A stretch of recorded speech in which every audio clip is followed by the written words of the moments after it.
Hello and अस्सलाम वालेकुम। You're watching Digital Diary exclusively on Bright Star TV और मैं हूँ आपकी host Fatima Nasir.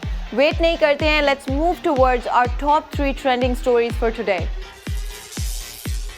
And another time, WhatsApp has officially changed its policy for privacy. हम जानते हैं कि पहले भी हमने स्टोरीज कवर किए हैं जहाँ पे हमने बात की है कि how applications need to be more transparent, कि वो किस तरह की टर्म्स एंड कंडीशंस अप्लाई करती हैं यूज़र डाटा के ऊपर एंड ऑफ कोर्स हमारी प्राइवेसी के ऊपर। Privacy is a huge thing you guys, but WhatsApp की तरफ से एक दफ़ा फिर से अपनी प्राइवेसी पॉलिसी को चेंज किया जा रहा है और उनका कहना है कि इससे आपकी प्राइवेसी और डाटा को शेयर करने में कोई इशू नहीं होगा। But of course we know कि इस तरह का केस नहीं है। अब से ऑफिशियली व्हाट्सएप शेयर करेगी सारा डाटा विद फेसबुक। उनका कहना था कि वो बिजनेस अकाउंट्स की आसानी के लिए ये कर रहे हैं ताकि बिजनेस अकाउंट्स आसानी से अपने अकाउंट्स को ट्रांसफ़र कर सकें फेसबुक के ऊपर।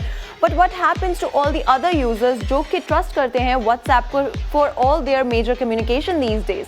तो हम चाहते हैं कि कंपनीज और ज़्यादा ट्रांसपेरेंट हो and of course Elon Musk का कहना था कि इस तरह की चीज़ें अगर वो करते रहेंगे तो व्हाट्सएप अपने सारे यूज़र्स को इन द फ्यूचर लूज़ कर ही देंगे। और उन्होंने एक नई एप्लीकेशन भी सजेस्ट की है जिसका नाम है सिग्नल। उनका कहना था कि इस एप्लीकेशन के साथ एक बहुत इंपॉर्टेंट फीचर है जो कि आज की दुनिया में शायद हर यूज़र को डेफिनेटली चाहिए एंड दैट इज़ इंक्रिप्शन। यानी कि कोई भी कम्युनिकेशन जो चाहे वो वीडियो हो, चाहे वो वॉइस कम्युनिकेशन हो, चाहे वो टेक्सटिंग हो, सारी कम्युनिकेशन 100% इंक्रिप्टेड होगी और कोई भी डेटा किसी भी और एप्लीकेशन और प्लेटफॉर्म के साथ शेयर नहीं किया जाएगा। एलन मस्क ने खुद भी 2018 के अंदर अपना फेसबुक अकाउंट प्लस अपना टेस्ला के भी एंड स्पेसएक्स के भी फेसबुक अकाउंट्स को डिलीट कर दिया था, of course over privacy concerns. और अगर व्हाट्सएप की तरफ से हमें जल्द से जल्द कोई सोल्यूशन नहीं मिलता है इस कंसर्न के लिए तो बहुत सारे यूज़र्स ऑफ कोर्स व्हाट्सएप को छोड़ने वाले हैं। सैटरडे मॉर्निंग को 11 कोल माइनर्स जिनको बेरहमी से तशद्दुद के साथ मार दिया गया था by Islamic State in Quetta, जो कि ऑफ कोर्स हज़ारा कम्युनिटी से बिलोंग करते थे, उनको दफना दिया गया है।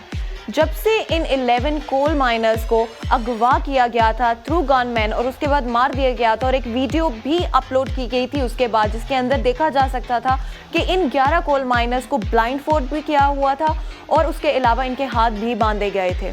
तो सारे पाकिस्तान में एक लहर सी दौड़ पड़ी जो कि खौफ की थी और ख़तरे की थी, जिसके बाद ना सिर्फ हज़ारा कम्युनिटी ने कोयटा के अंदर प्रोटेस्ट किया, ये प्रोटेस्ट ऐसी थी कि पूरे पाकिस्तान के अंदर फैल गई। बिकॉज़ पाकिस्तान के अंदर हर कम्युनिटी बड़े आराम से और आसानी से रह सकती होनी चाहिए, लेकिन जब इस्लामिक स्टेट की तरह के ग्रुप्स अटैक करते हैं किसी भी स्पेसिफिक कम्युनिटी के ऊपर सिर्फ उनको टारगेट करने के लिए तो ऑफ कोर्स ये एक बहुत बड़ा इशू बन जाता है। इन प्रोटेस्ट के अंदर हज़ारा कम्युनिटी की तरफ से कहा गया था कि वो इन 11 डेड बॉडीज़ को तब तक दफन नहीं करेंगी जब तक प्राइम मिनिस्टर खुद आकर उनको सेफ्टी इंश्योर नहीं करते हैं। बिकॉज हम जानते हैं कि और शहरों के अंदर भी और in the past as well Hazara community को और शिया मुस्लिम्स को पाकिस्तान के अंदर टारगेट किया जा चुका है। बट प्राइम मिनिस्टर की तरफ से कहा गया कि अगर मैं एक विज़िट करता हूँ तो इस तरह से मुझे और भी बहुत सारे करने पड़ सकते हैं, मैं खुद से आऊँगा, लेकिन आप लोग प्लीज़ मुझे ब्लैकमेल ना करें इस तरह कि आप लोग इनको दफनाएंगे नहीं जब तक मैं आ नहीं जाता हूँ।